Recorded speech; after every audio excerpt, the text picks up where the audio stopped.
Yo les trashers, Google est une des plus grandes sociétés du monde, ils ont créé plein de projets et on en a acheté plein d'autres pour d'ailleurs former Alphabet en 2015. Mais tous ces projets ne sont pas des franches réussites. Par exemple, saviez-vous que Google avait essayé de créer un Second Life, autrement dit une sorte de jeu vidéo, carrément. Aujourd'hui, on va parler des fails de Google et dans le tas, il y en a pas mal qui pourraient vous surprendre. Les Google Glass. Ce fameux projet des lunettes connectées. À une époque où on essayait de rendre tout connecté, son bracelet, sa montre, ses chaussettes, voire même son slip, Google a essayé de rendre les lunettes connectées à la mode. Malheureusement, c'est pas arrivé. Le projet est lancé en avril 2012 et lors des premières démonstrations, tout le monde était fou, comme si c'était une nouvelle ère de la technologie. Il y avait même plein de sketchs sur YouTube autour de ça, c'est pour dire. Concrètement, ces dernières sont équipées de mini-écrans, d'un micro, d'un écouteur, d'une caméra ainsi que d'un pavé tactile. Le but c'est d'avoir un écran devant soi de manière permanente, mais pas non plus que ça nous obstrue la vue, sinon on risque de se prendre tous les poteaux que l'on croise. Les lunettes ont plusieurs publics, que ce soit un particulier, par exemple de l'aider de se rendre au bar le plus proche ou même de lui rappeler ses rendez-vous, mais aussi dans les domaines plus professionnels, comme par exemple la chirurgie, et ainsi filmer les opérations pour les analyser plus tard. Sauf que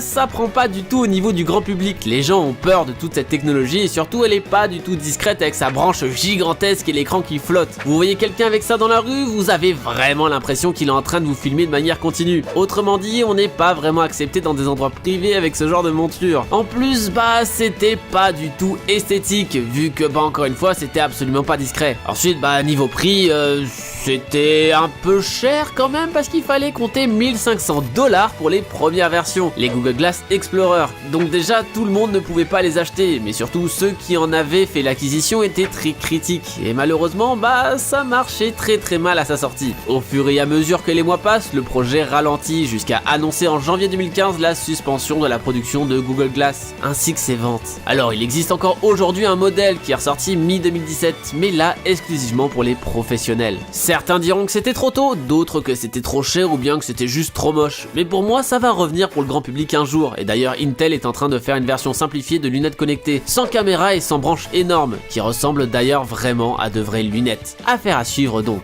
Le poisson d'avril de Gmail. Un des pires poissons d'avril qui a fait perdre des jobs à quelques personnes. Le 1er avril 2016, Google sort comme chaque année des poissons d'avril sur pas mal de ses plateformes, Gmail compris. Alors d'habitude c'est rigolo et bon enfant, mais là ça l'était pas du tout. Et pourtant c'était pas pensé de façon à nuire. Lors de ce fameux 1er jour d'avril, il y avait un tout nouveau bouton juste à côté du bouton envoyer, le bouton envoyer plus drop the mic. Mais alors, qu'est-ce que ça voulait dire? Eh bien ça envoyait le mail, ça normal, mais ça rajoutait un petit gif d'un mignon. Oui, vous savez le truc jaune qui pullule sur des pages Facebook. Et ce dernier lâche un micro, puis s'en va. Bon ok, ça peut être marrant avec des potes et encore, mais sur des mails pro, ça la foutait carrément mal. On perd tout le sérieux qu'on peut avoir dans une conversation. Imaginez, vous êtes en train de négocier un contrat à plusieurs millions de dollars et vous mettez un gif d'un coup comme si vous étiez sur Twitter. Bof la négociation. Mais si c'était que ça. En plus de faire cette mauvaise blague, ce bouton archivait la conversation et donc à moins de rechercher le mail en question, il n'était pas possible de savoir si vous nous avez répondu. Ouais, encore plus la tuile. Des gens se sont carrément plaints d'avoir été virés à cause de Gmail ou bien même d'avoir fait totalement changer le sens des mails. Comme ici avec cette requête de prière, accompagnée bien sûr de notre ami le gif rigolo. Alors oui, il fallait pas faire gaffe pour se tromper quand même, mais bon vous savez, sur des millions d'utilisateurs, ça va très vite pour que des milliers fassent la gaffe. Google a très vite retiré son poisson d'avril pour éviter plus de dommages collatéraux, et c'est pas mal calmé depuis cette année 2016. Google Vidéo.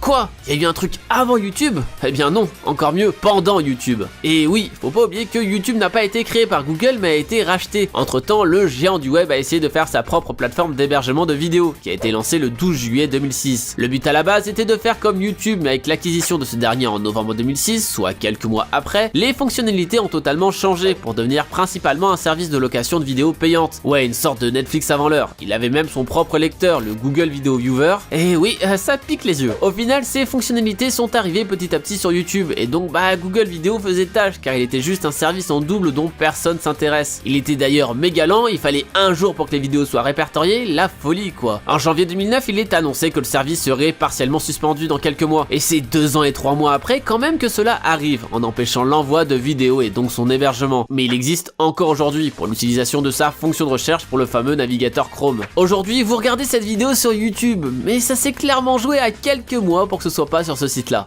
Google Lively.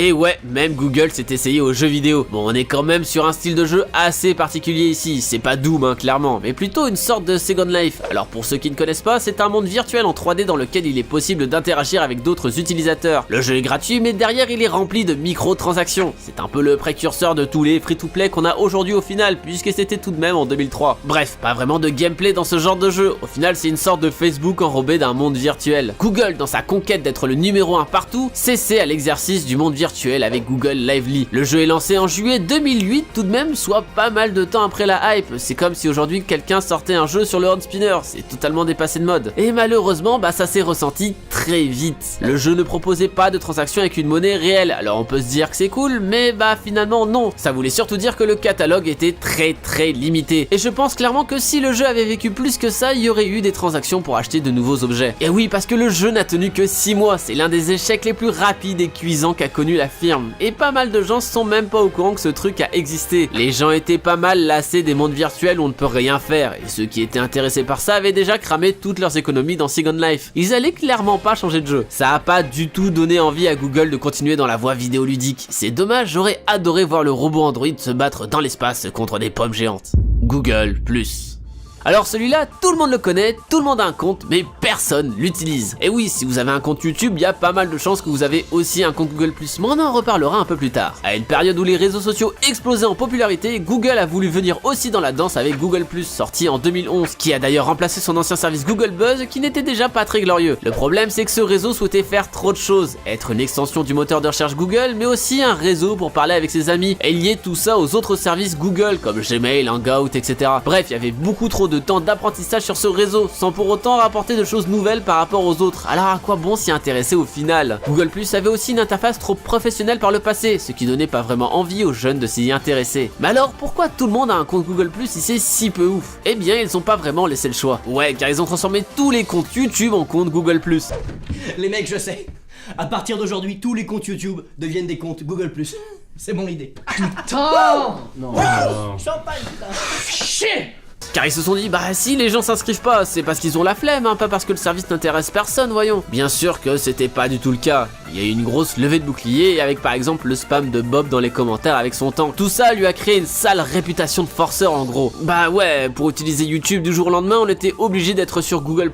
Bof. Ça n'a pourtant pas empêché Google de faire cette migration. Mais bon, même avec ça, personne n'utilise le service aujourd'hui. Trop confus et doublons, il continue d'exister, mais utilisé de manière très ponctuelle, et pas de manière régulière comme les autres gros réseaux tels que Facebook, Twitter et autres Instagram. Bon, en vrai, il y a eu beaucoup d'expérimentations, mais quand on voit l'envie de créer un réseau social, un jeu vidéo ou même un objet connecté totalement inédit, c'est là où Google est extrêmement fort avec sa particularité à être sur tous les terrains. Alphabet est l'une des sociétés les plus riches aujourd'hui, avec un capital de 580 milliards de dollars. Autrement dit, les erreurs du passé les aident pas mal à continuer leur conquête du monde, et encore une fois, c'est eux qui possèdent le site sur lequel vous êtes en ce moment même. Maintenant qu'on a vu les fails d'Apple, de Microsoft et de Google, vous voulez quelle société prochainement? Dites-moi tout ça en commentaire. Si la vidéo vous a plu, n'oubliez pas le bon pouce bleu de l'amour et de partager la vidéo un maximum. Allez, cette fois vous pouvez même le faire sur Google+.